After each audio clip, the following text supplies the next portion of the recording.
Adolescents are often seen as the cutting edge of sexuality in many cultures, including the United States. I actually think that's not true.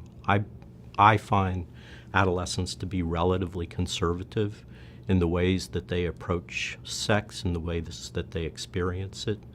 So in some sense, I think adolescent sexuality is a place where what we see is a larger insistence that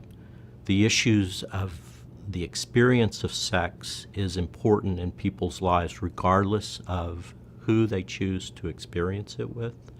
and how they go about experiencing that. But in some sense, I think this is a case where there's nothing new under the sun, and that sex is as it has always been, a part of young people's lives that we experience generation after generation. I think adolescents have begun to think more about the different kinds of roles that sex may play in their life. And that might run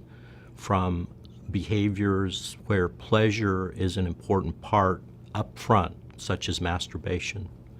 and an understanding that that's an important and potentially healthy way to experience their sexuality, and begin to understand that there are a lot of things that happen in sexual relationships with other people, some of which are pleasure, some of which can be adverse experiences such as pain,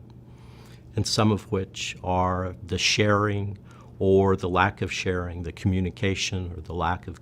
communication that gets built up around sexual encounters with another person. To me, a sexually healthy nation is one that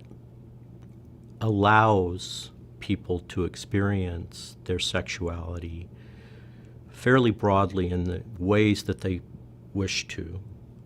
with the person or persons that they wish to experience that with the kinds of behaviors that they choose. It has a lot to do with choice in that sense, and the recognition that sexuality is a fundamental aspect of all of us, and that part of our obligation as a sexually healthy nation is to recognize that each of us have a set of sexual rights that are associated with our human rights